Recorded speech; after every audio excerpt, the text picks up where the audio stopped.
Seção 2 do Supremo Tribunal Federal, artigo 101. O Supremo Tribunal Federal compõe-se de 11 ministros escolhidos dentre cidadãos com mais de 35 e menos de 65 anos de idade, de notável saber jurídico e reputação ilibada.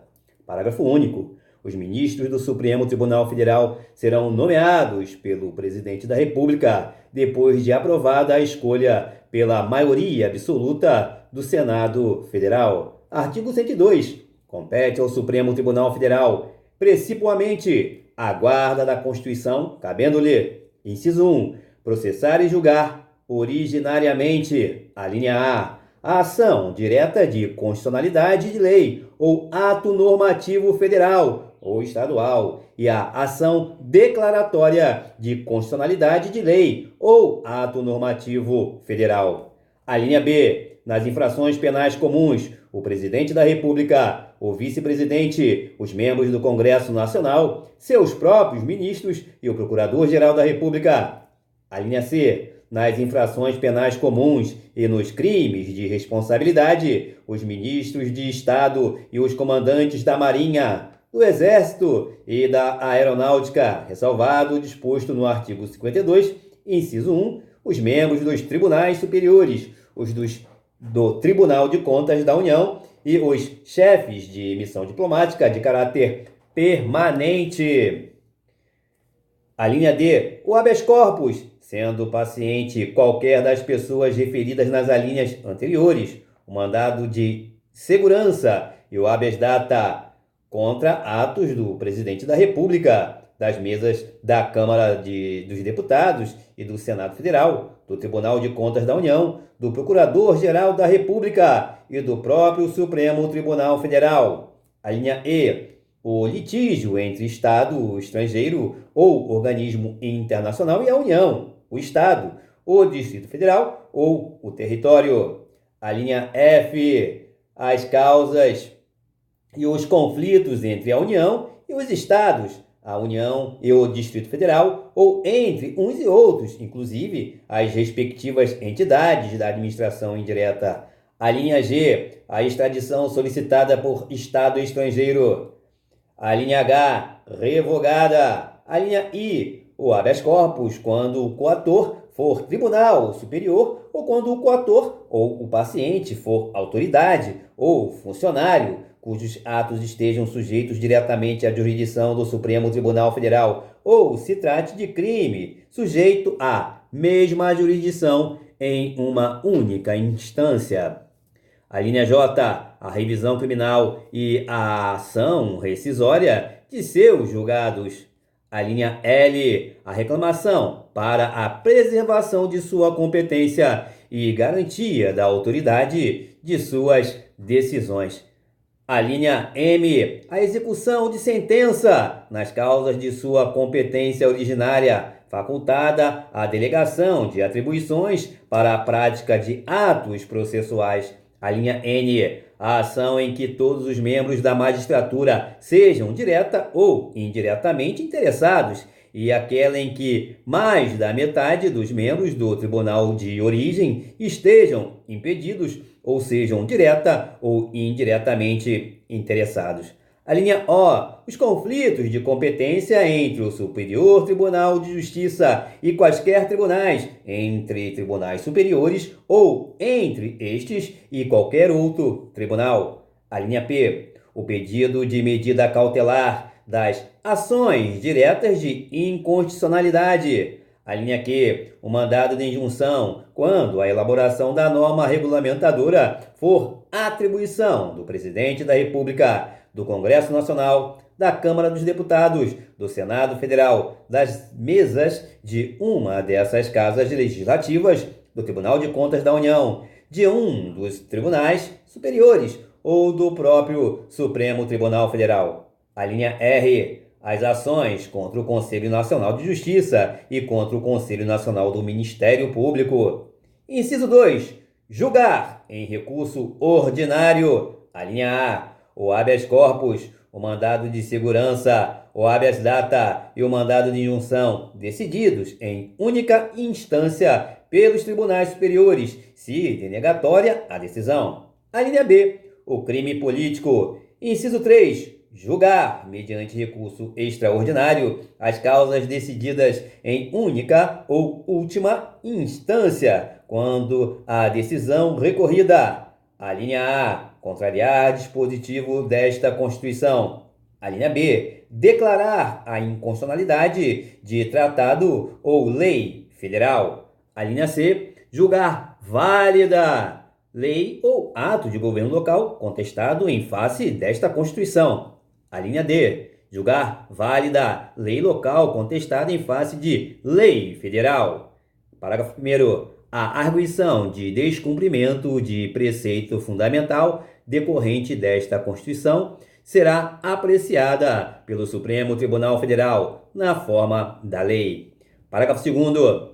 As decisões definitivas de mérito proferidas pelo Supremo Tribunal Federal nas ações diretas de inconstitucionalidade e nas ações declaratórias de constitucionalidade produzirão eficácia contra todos e efeito vinculante relativamente aos demais órgãos do Poder Judiciário e à administração pública direta e indireta nas esferas federal, estadual e municipal. Parágrafo 3º. No recurso extraordinário, o recorrente deverá demonstrar a repercussão geral das questões constitucionais discutidas no caso, nos termos da lei, a fim de que o tribunal examine a admissão do recurso, somente podendo recusá-lo pela manifestação de 2/3 de seus membros.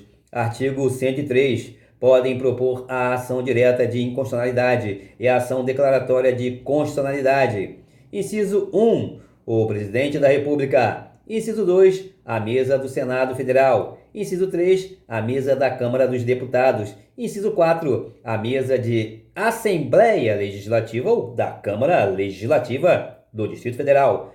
Inciso 5, o governador de Estado ou do Distrito Federal. Inciso 6, o Procurador-Geral da República. Inciso 7, o Conselho Federal da Ordem dos Advogados do Brasil. Inciso 8º, partido político com representação no Congresso Nacional. Inciso 9, confederação sindical ou entidade de classe de âmbito nacional. Parágrafo 1º, o Procurador-Geral da República deverá ser previamente ouvido nas ações de inconstitucionalidade e em todos os processos de competência do Supremo Tribunal Federal. Parágrafo 2º, declarada a inconstitucionalidade por omissão de medida para tornar efetiva norma constitucional, será dada ciência ao poder competente para a adoção das providências necessárias e, em se tratando de órgão administrativo, para fazê-lo em 30 dias. Parágrafo 3º. Quando o Supremo Tribunal Federal apreciar a inconstitucionalidade em tese de norma legal ou ato normativo, citará previamente o advogado-geral da União, que defenderá o ato ou texto impugnado. Parágrafo 4º, revogado. Artigo 103-A. O Supremo Tribunal Federal poderá, de ofício ou por provocação, mediante decisão de 2/3 dos seus membros, após reiteradas decisões sobre matéria constitucional, aprovar súmula que, a partir de sua publicação na imprensa oficial, terá efeito vinculante em relação aos demais órgãos do Poder Judiciário e à administração pública direta e indireta nas esferas federal, estadual e municipal, bem como proceder à sua revisão ou cancelamento na forma estabelecida em lei. Parágrafo 1º. A súmula terá por objetivo a validade, a interpretação e a eficácia de normas determinadas acerca das quais haja controvérsia atual entre órgãos judiciários ou entre esses e a administração pública que acarrete grave insegurança jurídica e relevante multiplicação de processos sobre questão idêntica. Parágrafo 2º. Sem prejuízo do que vier a ser estabelecido em lei, a aprovação, revisão ou cancelamento de súmula poderá ser provocada por aqueles que podem propor a ação direta de inconstitucionalidade. Parágrafo 3º. do ato administrativo ou decisão judicial que contrariar a súmula aplicável, o que indevidamente a aplicar, caberá reclamação ao Supremo Tribunal Federal, que, julgando-a procedente, anulará o ato administrativo ou cassará a decisão judicial reclamada e determinará que outra seja proferida com ou sem a aplicação da súmula, conforme o caso. Artigo 103-B. O Conselho Nacional de Justiça compõe-se de 15 membros com mandato de 2 anos, admitida uma recondução, sendo, inciso 1, o presidente do Supremo Tribunal Federal, inciso 2, um ministro do Superior Tribunal de Justiça, indicado pelo respectivo tribunal. Inciso 3, um ministro do Tribunal Superior do Trabalho, indicado pelo respectivo tribunal. Inciso 4, um desembargador de Tribunal de Justiça, indicado pelo Supremo Tribunal Federal. Inciso 5, um juiz estadual, indicado pelo Supremo Tribunal Federal. Inciso 6, um juiz de Tribunal Regional Federal, indicado pelo Superior Tribunal de Justiça. Inciso 7, um juiz federal, indicado pelo Superior Tribunal de Justiça. Inciso 8º, um juiz de Tribunal Regional do Trabalho, indicado pelo Tribunal Superior do Trabalho. Inciso 9, um juiz do trabalho, indicado pelo Tribunal Superior do Trabalho. Inciso 10, um membro do Ministério Público da União, indicado pelo Procurador-Geral da República. Inciso 11, um membro do Ministério Público Estadual, escolhido pelo Procurador-Geral da República, dentre os nomes indicados pelo órgão competente de cada instituição estadual. Inciso 12, 2 advogados, indicados pelo Conselho Federal da Ordem dos Advogados do Brasil. Inciso 13, 2 cidadãos de notável saber jurídico e reputação ilibada, indicados um pela Câmara dos Deputados e outro pelo Senado Federal. Parágrafo 1º. O Conselho será presidido pelo presidente do Supremo Tribunal Federal e, nas suas ausências e impedimentos, pelo vice-presidente do Supremo Tribunal Federal. Parágrafo 2º. Os demais membros do Conselho serão nomeados pelo presidente da República depois de aprovada a escolha pela maioria absoluta do Senado Federal. Parágrafo 3º. Não efetuadas no prazo legal as indicações previstas neste artigo, caberá a escolha ao Supremo Tribunal Federal. Parágrafo 4º. Compete ao Conselho o controle da atuação administrativa e financeira do Poder Judiciário e do cumprimento dos deveres funcionais dos juízes, cabendo-lhe, além de outras atribuições que lhe forem conferidas pelo Estatuto da Magistratura. Inciso 1. Zelar pela autonomia do Poder Judiciário e pelo cumprimento do Estatuto da Magistratura, podendo expedir atos regulamentares no âmbito de sua competência ou recomendar providências. Inciso 2. Zelar pela observância do artigo 37 e apreciar de ofício ou mediante provocação a legalidade dos atos administrativos praticados por membros ou órgãos do Poder Judiciário, podendo desconstituí-los, revê-los ou fixar prazo para que se adotem as providências necessárias ao exato cumprimento da lei, sem prejuízo da competência do Tribunal de Contas da União. Inciso 3.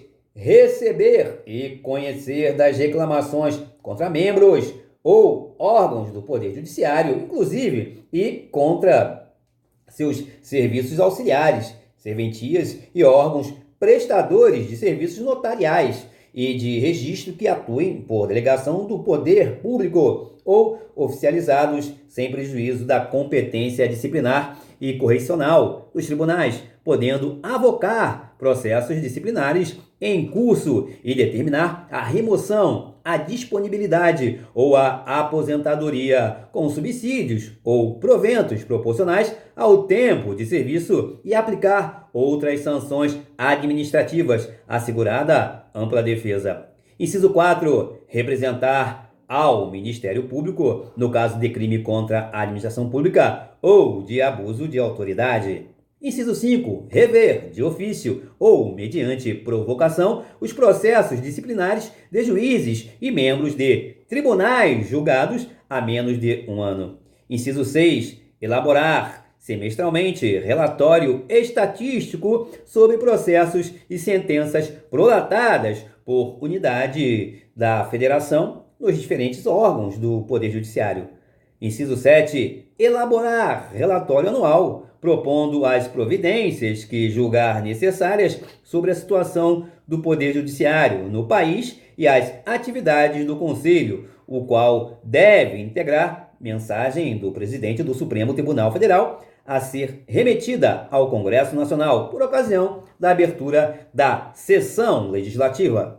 Parágrafo 5º. O ministro do Superior Tribunal de Justiça exercerá a função de ministro corregedor e ficará excluído da distribuição de processos no tribunal, competindo-lhe, além das atribuições que lhe forem conferidas pelo Estatuto da Magistratura, as seguintes. Inciso 1. Receber as reclamações e denúncias de qualquer interessado relativas aos magistrados e aos serviços judiciários. Inciso 2. Exercer funções executivas do Conselho de inspeção e de correição geral. Inciso 3. Requisitar e designar magistrados, delegando-lhes atribuições e requisitar servidores de juízos ou tribunais, inclusive nos estados, Distrito Federal e territórios. Parágrafo 6º. Junto ao Conselho oficiarão o Procurador-Geral da República e o Presidente do Conselho Federal da Ordem dos Advogados do Brasil. Parágrafo 7º. A União, inclusive no Distrito Federal e nos territórios, criará ouvidorias de justiça competentes para receber reclamações e denúncias de qualquer interessado contra membros ou órgãos do Poder Judiciário ou contra seus serviços auxiliares, representando diretamente ao Conselho Nacional de Justiça. Seção 3 do Superior Tribunal de Justiça. Artigo 104. O Superior Tribunal de Justiça compõe-se de, no mínimo, 33 ministros. Parágrafo único. Os ministros do Superior Tribunal de Justiça serão nomeados pelo Presidente da República, dentre brasileiros com mais de 35 e menos de 65 anos, de notável saber jurídico e reputação ilibada, depois de aprovada a escolha pela maioria absoluta do Senado Federal, sendo, inciso 1, 1/3 dentre juízes dos tribunais regionais federais e 1/3 dentre desembargadores dos tribunais de justiça, indicados em lista tríplice elaborada pelo próprio tribunal. Inciso 2, 1/3 em partes iguais dentre advogados e membros do Ministério Público Federal, estadual, do Distrito Federal e territórios, alternadamente indicados na forma do artigo 94 desta Constituição. Artigo 105. Compete ao Superior Tribunal de Justiça. Inciso 1. Processar e julgar originariamente, alínea A, nos crimes comuns, os governadores dos estados e do Distrito Federal, e, nestes e nos de responsabilidade, os desembargadores dos tribunais de justiça dos estados e do Distrito Federal, os membros dos tribunais de contas dos estados e do Distrito Federal, ou dos tribunais regionais federais, dos tribunais regionais eleitorais e do trabalho, os membros dos conselhos ou tribunais de contas dos municípios e os do Ministério Público da União, que oficiem perante tribunais. A linha B. Os mandados de segurança e os habeas data contra ato de ministro de Estado, dos comandantes da Marinha, do Exército e da Aeronáutica ou do próprio tribunal.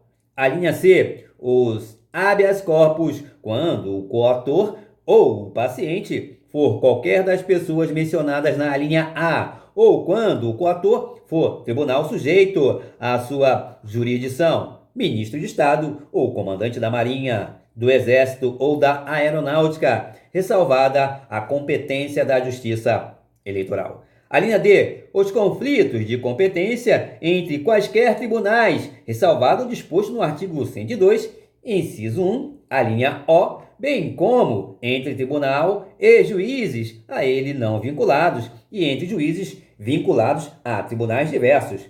A linha E, as revisões criminais e as ações rescisórias de seus julgados. A linha F, a reclamação para a preservação de sua competência e garantia da autoridade de suas decisões.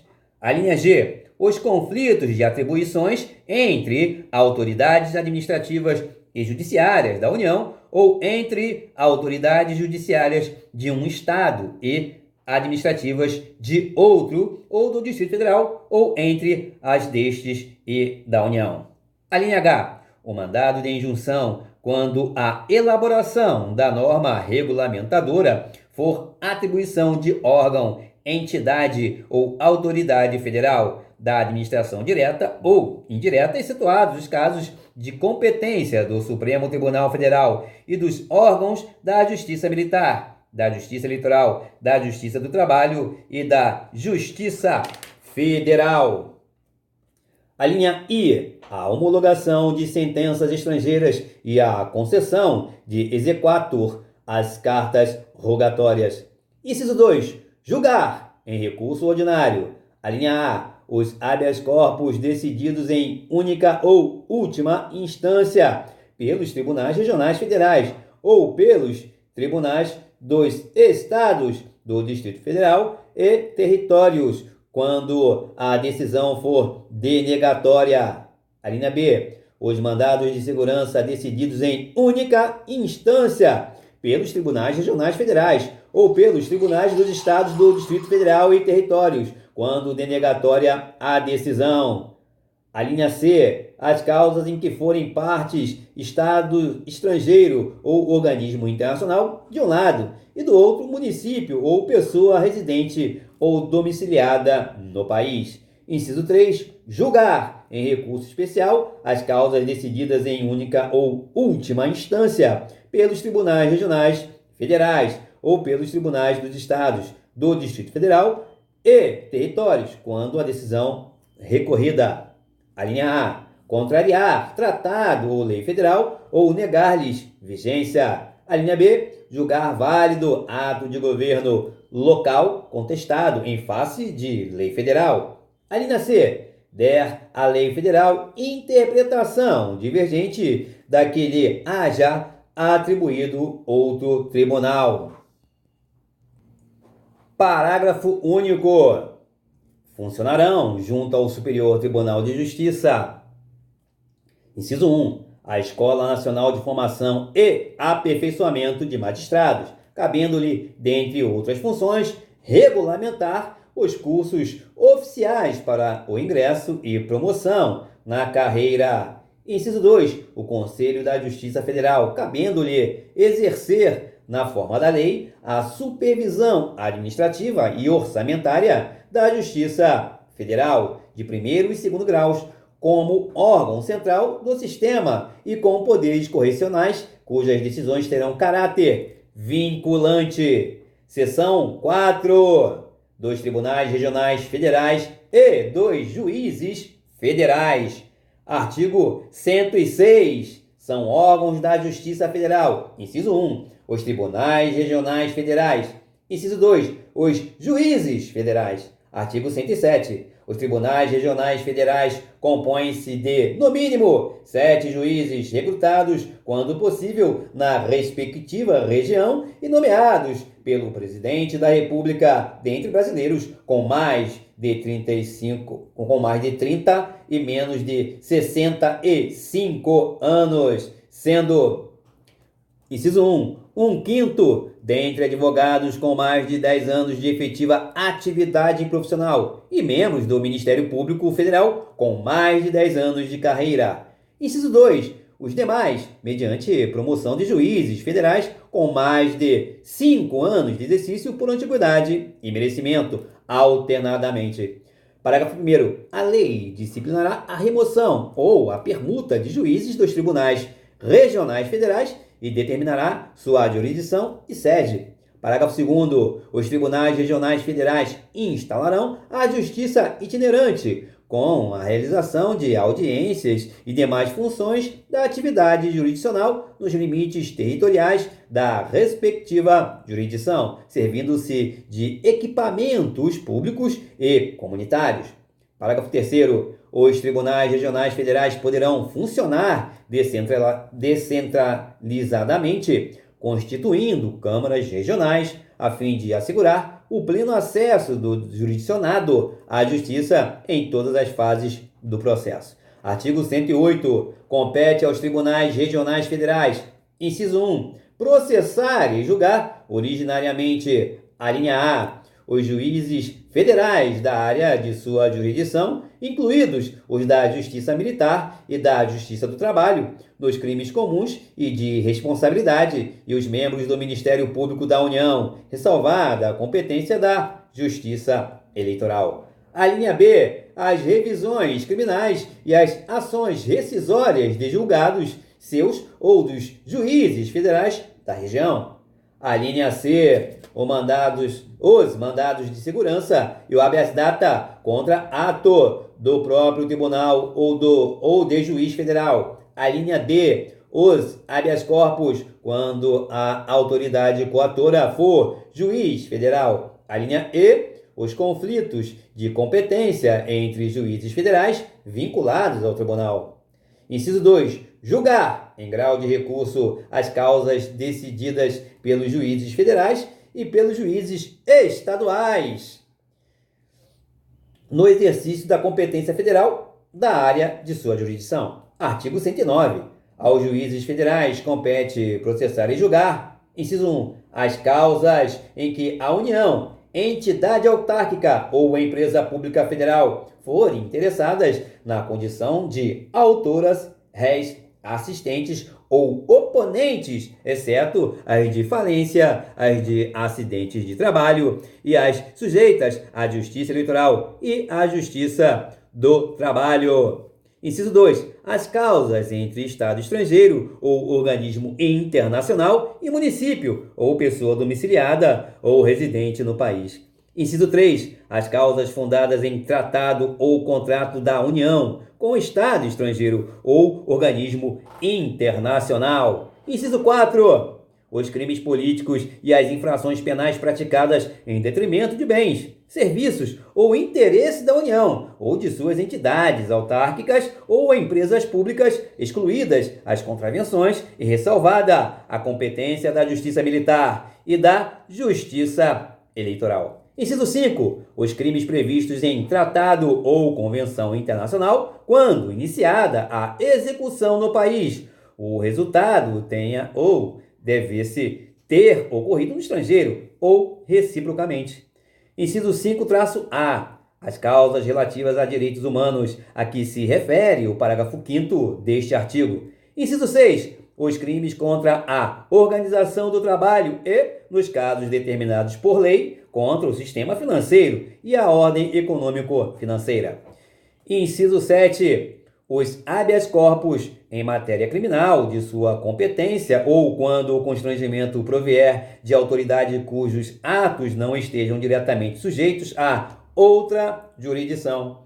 Inciso 8º. Os mandados de segurança e o habeas data contra ato de autoridade federal, excetuados os casos de competência dos tribunais federais.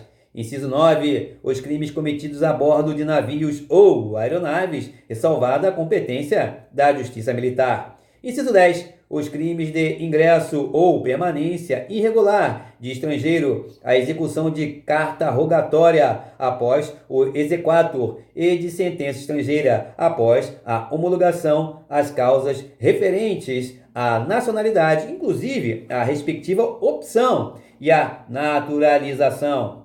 Inciso 11. A disputa sobre direitos indígenas. Parágrafo 1º. As causas em que a União for autora serão aforadas na seção judiciária onde tiver domicílio a outra parte.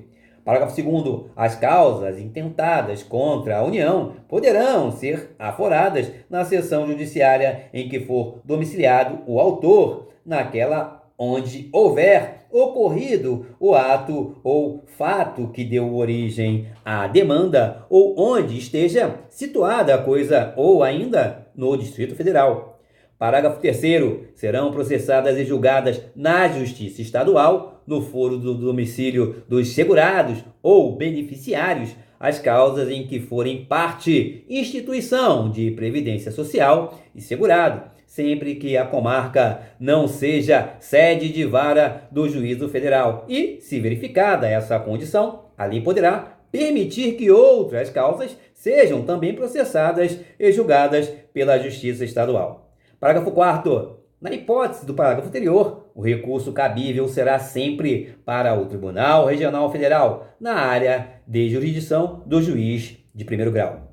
Parágrafo 5º. Nas hipóteses de grave violação de direitos humanos, o Procurador-Geral da República, com a finalidade de assegurar o cumprimento de obrigações decorrentes de tratados internacionais de direitos humanos, dos quais o Brasil seja parte, poderá suscitar perante o Superior Tribunal de Justiça, em qualquer fase do inquérito ou processo, incidente de deslocamento de competência para a Justiça Federal. Artigo 110. Cada estado, bem como o Distrito Federal, constituirá uma seção judiciária que terá por sede a respectiva capital e varas localizadas segundo o estabelecimento em lei. Parágrafo único. Nos territórios federais, a jurisdição e as atribuições cometidas aos juízes federais caberão aos juízes da justiça local, na forma da lei.